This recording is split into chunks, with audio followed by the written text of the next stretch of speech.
নমস্কার, আমি দেবপ্রসাদ গাইন চলে এলাম প্রত্যেক দিনের মতো আজকেও সিএএ নিয়ে কিছু গুরুত্বপূর্ণ আলোচনা করার জন্য। ইতিমধ্যে আপনারা অনেকেই আমাকে ফোন করেছেন যে দাদা, একজন টিভিতে বা সোশ্যাল মিডিয়ায় আমরা দেখছি যে বলছে যে সিএতে আবেদন করলে তারা লক্ষ্মী ভাণ্ডার বা অন্যান্য সুবিধাগুলো পাবে না। এই কথাটি কিন্তু সর্বসর্বাই মিথ্যা। আমার কাছে সিএএ যে আমাদের যে আইন অর্থাৎ অ্যাক্ট টোটাল সমস্ত পৃষ্ঠাগুলো আমার কাছে আছে। আমাদের এই সিএএ অর্থাৎ সিটিজেনশিপ অ্যামেন্ডমেন্ট অ্যাক্টের আইনে যেটা বলা আছে টোটাল প্রত্যেকটা পৃষ্ঠা আমার কাছে আছে, প্রত্যেকটা পৃষ্ঠা, এবং প্রত্যেকটা পৃষ্ঠার প্রত্যেকটা অক্ষর এর সাথে আমি পরিচিত। এবং এটা যে আজকে আমি পড়ছি বা আজকে দেখছি এরকম নয়, বিগত 3 বছর ধরে এই পৃষ্ঠাগুলো পড়ে পড়ে পড়ে পড়ে আমি পুরো মুখস্থ করে ফেলেছি। তো এই প্রশ্নের একটা উত্তর যে আপনারা অন্নপূর্ণা যোজনার 3000 টাকা পাবেন কি না, আপনারা লক্ষ্মী ভাণ্ডার আপনাদের ঢুকবে কি না, আপনাদের বয়স্ক ভাতা ঢুকবে কি না, আপনাদের বিধবা ভাতা ঢুকবে কি না, এই যে একটা বিভ্রান্তি এখনও চলছে, এখনও ছড়াচ্ছে এক শ্রেণীর লোক, এখনও কিন্তু এগুলো ছড়াচ্ছে। অর্থাৎ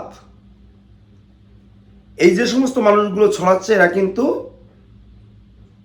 আমাদের শত্রু, এটা কিন্তু আপনাদের মাথায় রাখতে হবে। দেখুন, আমাদের সিএএ অ্যাক্ট অর্থাৎ সিটিজেনশিপ অ্যামেন্ডমেন্ট অ্যাক্টে কি বলা আছে, কি লেখা আছে, আমি আপনাদের সামনে এই অল্প একটুখানি পড়ছি, তারপর বিস্তারিত আলোচনায় আসছি।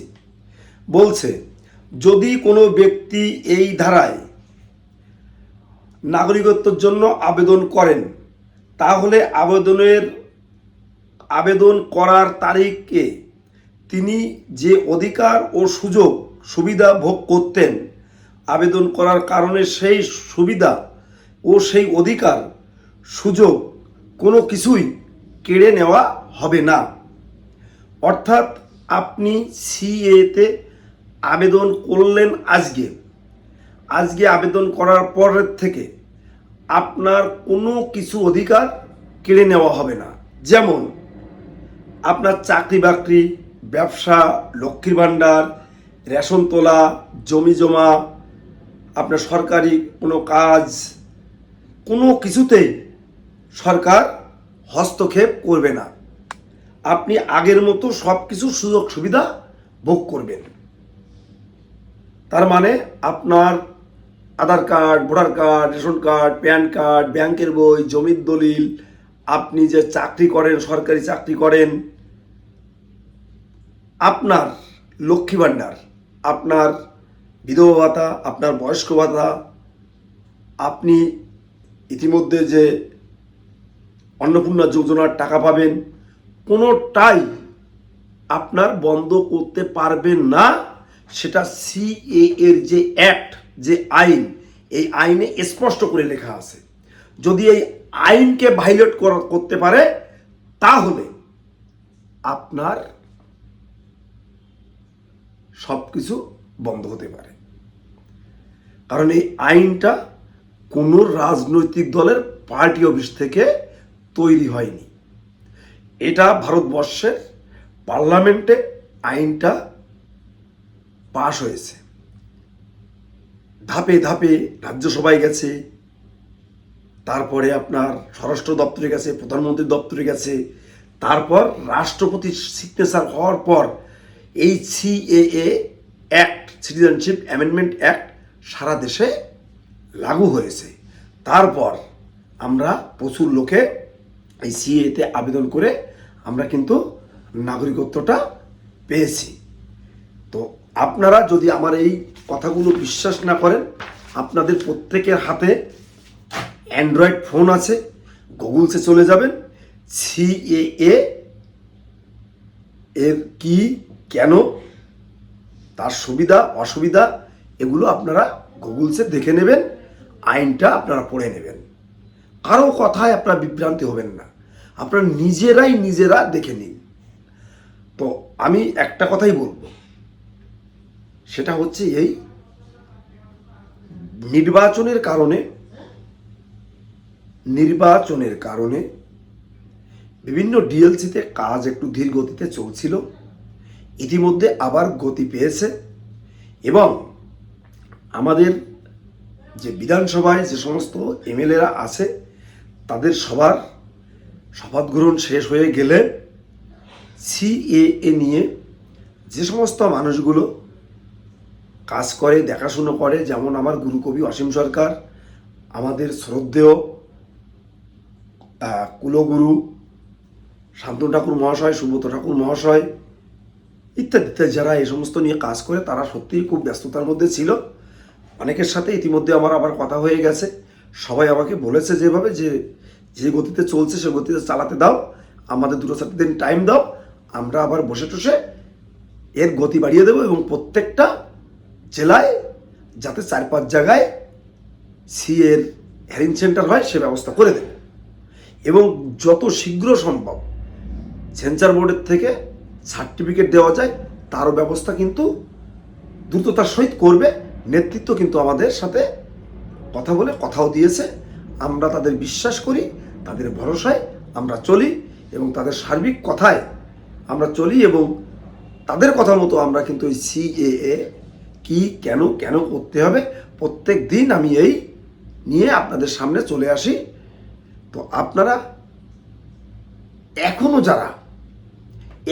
যারা চটির গন্ধটা পুরো চন্দনের গন্ধর মতো মনে করে আছেন তাদেরকেও বলবো ওটা একটু পাশে রাখুন, চটি জোড়া পাশে রেখে, হাওয়াই চটিটা একটু পাশে রেখে সিএতে আবেদন করে নাগরিকত্ব পান, পেয়ে ওই চটিতে দরকার হয় পটি মাখিয়ে নিয়ে ভালো করে শুকবেন, তাতেও আমরা আপনাদের বাধা দেব না, কিছু বলবো না। আপনি রাজনীতি করবেন, আপনার রাজনৈতিক মতাদর্শ আছে, আপনি যে দল করবেন, তাতে কেউ আপনাকে বাধা দেবে না, আপনার গণতন্ত্র কেউ হরণ করবে না। এখনকার মুখ্যমন্ত্রী অনেক মানবিক, আপনারা ভালোভাবে বুঝতে পারছেন। ইতিমধ্যে দেখুন পশ্চিমবঙ্গে যদি এই চটি ক্ষমতায় আবার আসতো, কত জায়গায় কত খুন জখম মার্ডার হতো, সেগুলো কিন্তু হচ্ছে না। প্রচুর লোক ঘর ছাড়া হয়ে যাওয়া কথা, ঘর বাড়ি ভেঙে দেওয়া কথা, কোথাও কিন্তু কিছু হচ্ছে না।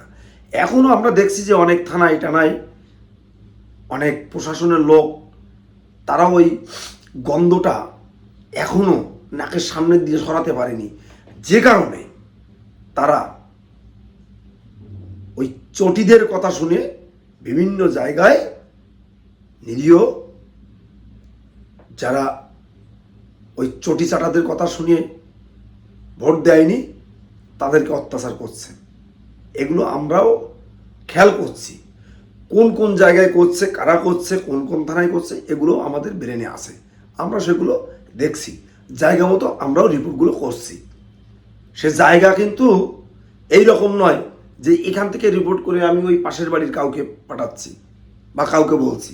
যেখানে দিলে কাজ হয় সেই জায়গায় সঠিক সংবাদটা পাঠিয়ে দেওয়ার যোগ্যতা আমাদের আছে। বিগত 3 বছর ধরে আমরা কিন্তু সে কাজটা করতে সক্ষম হয়েছি। এখন আমার বক্তব্য, আপনাদের কোনো ভয় নেই, আপনার সিএতে আবেদন করবেন, সিএর সার্টিফিকেট দিয়ে আপনারা এখনই ফর্ম 6 অনলাইনে ফিল আপ করে রেখে দেবেন। ইতিমধ্যে সরকার ক্ষমতায় বসেছে, সবেমাত্র 3-4 দিন হলো, বিডিও অফিসগুলোতে নক করে দেবে, যারা সিএর সার্টিফিকেট দেবে তাদেরকে যেন ভোটার তালিকায় না উঠানো হয়। পাসপোর্ট অফিসে দেখুন অনেকটাই খুল্লাম করে দিয়েছে, সিএ সার্টিফিকেট দিলে আপনাদের ডিস্টার্ব করবে না। যদি আপনাদের ডিস্টার্ব করে, যদি আপনাদের কাছে টাকা চায়, তাহলে যে পর্যন্ত দৌড়ানোর আমরা দৌড়াবো। থানায় আপনাদের ডিআইবি যখন ডাকে আপনাদের কি বলে, কি বলছে আপনারা আমাদের জানাবেন। দরকার আমরা এসপি সাহেবরে জানাবো যে কেন, কি কারণ। তারপরে সেখানে কাজ না হলে যে পর্যন্ত যাওয়ার আমাদের যাওয়ার জায়গা আছে। এখন আমরা মুখ্যমন্ত্রীকে খোঁজার জন্য আমাদের সপ্তম আসমান ভেদ করে সেই মঙ্গল গ্রহ বা চন্দ্রে গিয়ে মুখ্যমন্ত্রীর সাথে আমাদের যোগাযোগ করা লাগে না। আমরা এখন এমন একজন মুখ্যমন্ত্রী পেয়েছি, মানবতার মুখ্যমন্ত্রী, তিনি সরাসরি আমাদের মতো মানুষের সাথে কথা বলে, তার সাক্ষী, তার প্রমাণ কিন্তু আমরা। আম জনতা, প্রচুর লোকে তার সাথে যোগাযোগ আছে, তার সাথে কথা বলে, কোনো সমস্যা নেই। তাই আমি বলবো, আপনাদের প্রত্যেকের সুখ দুঃখের কথা আপনি এমএলএ বিধায়ক না হলেও সেই মুখ্যমন্ত্রী পর্যন্ত বার্তা পাঠানোর মতো পরিস্থিতি এখন পশ্চিমবঙ্গের জনগণের আছে, এটা আপনারা ধরে নিন। তাই আমি বলবো, আপনারা যারা 2014 সালের 31শে ডিসেম্বরের ভিতরে এই মহান ভারতবর্ষে এসেছেন, আপনারা Aadhaar card, voter card, ration card, PAN card, ব্যাংকের বই, জমির দলিল, যে কোনো একটা কাগজ হলেই আপনারা সিএতে আবেদন করতে পারবেন। আর এখানে যে কোনো মন্দির থেকে একটা ধর্মীয় সার্টিফিকেট নেবেন, 3টে কোর্ট নোটারি করবেন। বাংলাদেশ থেকে আপনার অথবা আপনার বাবা, আপনার ঠাকুরদাদা, পদদাদা বা আপনার মা, মায়ের মা, মায়ের বাবা, এদের বার্থ সার্টিফিকেট, স্কুল সার্টিফিকেট, জমির দলিল, জমির পর্চা ইত্যাদি ইত্যাদি যে কোনো কাগজ আনলে আপনারা কিন্তু সিএতে আবেদন করতে পারবেন। আপনারা পশ্চিমবঙ্গের যে কোনো জেলায় থাকেন, আমাকে ফোন করবেন, আমি আপনাদের সিএতে আবেদন করার সার্বিক সহযোগিতা করব। তাছাড়া ভারতবর্ষের যে কোনো রাজ্যে আপনি থাকতে পারেন, আমাদের উদ্বাস্ত বাঙালি বা উদ্বাস্ত মানুষ, আমাকে ফোন করবেন যে কোনো রাজ্য থেকে, আমি আপনাদের এখানে বসে সিএতে আবেদন করার সার্বিক সহযোগিতা করতে পারবো এবং করে দেব। এই কথা দিয়ে আমি আজকের মতো আমার বক্তব্য এখানে শেষ করব। তো আমার এই বক্তব্য শহর, বন্দর, গ্রামগঞ্জে যেখান থেকেই শুনো, প্রত্যেকে বলবো আমার চ্যানেলটিকে সাবস্ক্রাইব করবেন এবং শেয়ার করে দেশ ও দেশের বাইরের লোককে দেখার সুযোগ করে দেবেন, যাতে মানুষ একটু উপকৃত হয়। আমার ফোন নাম্বার 9804682324। তো আজকের মতো আমার প্রতিবেদন এখানেই শেষ করছি। সবার জন্য রইল আমার আন্তরিক শুভেচ্ছা, প্রীতি, ভালোবাসা এবং অভিনন্দন। তাছাড়া আমার বয়োজ্যেষ্ঠদের জন্য রইল আমার প্রাণের প্রণাম।